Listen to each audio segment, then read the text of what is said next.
Hürmetli vatandaş, bugünkü leksiyalarımızı başlayımız. Leksiyada Sıdağa Rosa, Washington'dan sözleyimiz.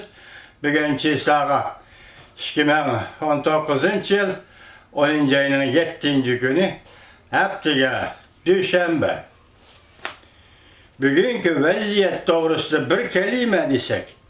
Sevgililerim, biz sizlerge Şangang'da vakitlik hükümet hitapnamesi ilan kılındı dedik. Onun taraftan kelivatkan inkaslarının işinin nime bu deseniz alaydı bir inkas. Bugün Cungo'nun Doğu Torbeti, yani hükümet başkonuşuydu ki deseniz mi bunu da Doğu Torbeti de bir parça makal ilan kılın. Ahırda göremiz ona şu vaziyetke nispeten hazır Cungo'nun meydanında yumşaş buluvatamdı dep sual koyumuz bu bir vaziyet. İkinci aldığımızda ötügen Amerika Cungo sodu sohbete başlandı. Bunun aldığı Cungo ile Amerika Koşmuş Ştatları işki hükümetinin pozisyonu da asıl öz görüş buluvatkan gap. Moşularını biz vaziyet desek onu aldığımızda görümüz. Yani bilen besilege leksiye sözlerimiz, leksiyemizin mavzusu bundak.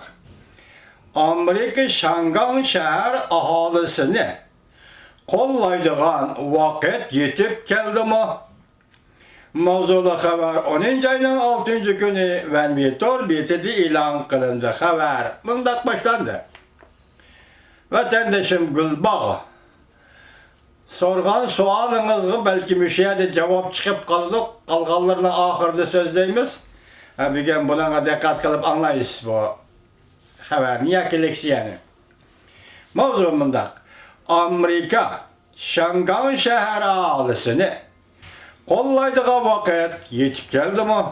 Mavzulu haber 10. ayının 6. günü Van Torbeti'de ilan kılındı. Haber bundak başlandı. Amerika'da neşir kılınıdığın taşkı siyaset jurnalının Torbeti'de Demokratlar Partisi'den 2020 yıllık prezident namzatlığını, yani 2020 yılı prezident namzatlığını qoğuluşuvatkan Elizabeth Warren makale ilan kılıp makalesi de mındak görsetti. Kompartiya devlet kurulganlığının 70 yıllığını hatırlavatkan günlerde Şangan halkı özlerinin hukuk için köreş kılıvatattı. Bir neçe aydın biri bütün dünya Şangan namayişçilerinin, sakçının ve devlet zoruvallığının aldıda kökrek girip pek durganlığını gördü. Şuna Şanganlıkla bizden kollaşımızga erziyla. Şanganlı 101 vatkan işler Cungo Kompartiyasiga xeres ilan kılganlığını görüstmedi. Şundakla Amerika'nın hazır kılıvatkanlarının çeklik işkenligini görüstmedi. Lekin devlet menfaati ve kımmet karaşları tehditke uçurağında Amerika kat'i meydanında çen duruşu gerek. Cungo'nun iktisat siyasetleri Amerika işçilerinin menfaatiga ziyan saldı.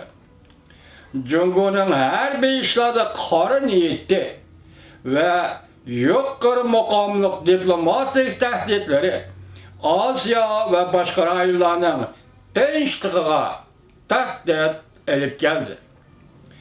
Cungo'nun devlet işçide bastırış siyasetleri, devlet sırtıdı nizamlığa, kaidelege hücum kılışları, nait xatarlık bir ahvalda dünyanın her kaysı caylarında erkinlik, kımmet karaştırga xiriz peyda kıldı.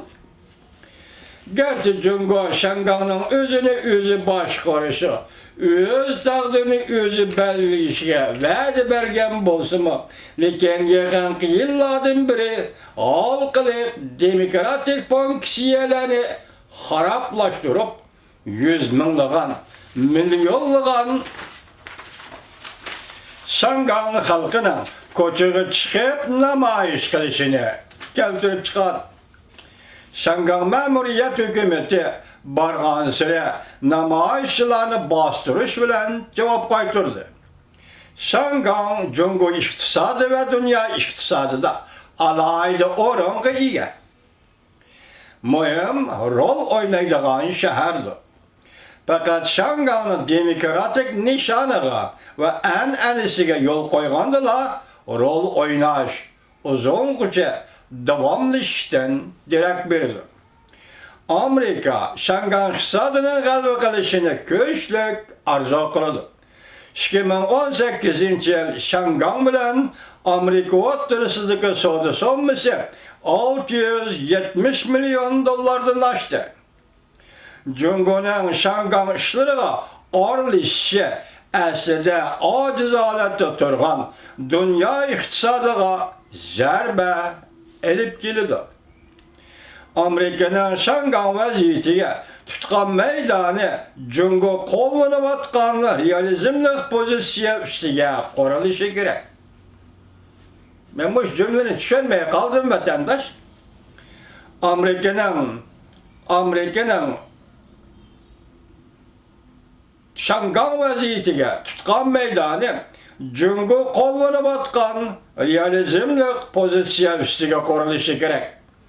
Cungo to'g'ri yo'lga qarab menishi kerak deb o'ylaydigan bo'lsak, kerak bo'ladigani kurashchanlikqa to'lgan Twitterga yozilgan fikrlar va yuqori darajaliklar yig'inidagi xushomadlar emas. Shundaqla oddiy amerikaliklar his qilayotgan tomoshabinning besimi emas. Bu bosh qo'yishlar ham moslashtirilmagan ham aksiya natija berdi. Saylanga chiqayotgan kishi var Elizabeth Warren. Şuna bir yerde Prezident Trump tanqid qilayotgandek so'zlabdi. Buni saylam davri deb tushunsa bo'ldi vatandoshlar.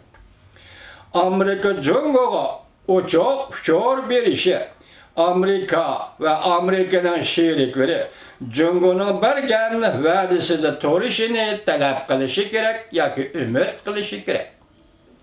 Agar Jungo rad qiladigan bo'lsa, Amerika ve onun şerikleri Şangay vaziyetiga asoslanib ikki qadamlik tegishli javob qaytarishi kerak. Şangay vaziyeti tinchlik suhbati bilan hal qilinishi lozim.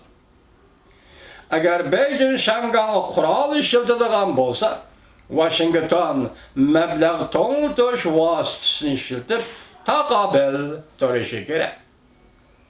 Hozir Amerika rol o'ynaydigan vaqt keldi. Ya'ni Şangay masalasi bo'yicha hozir Amerika rol o'ynaydigan vaqt keldi.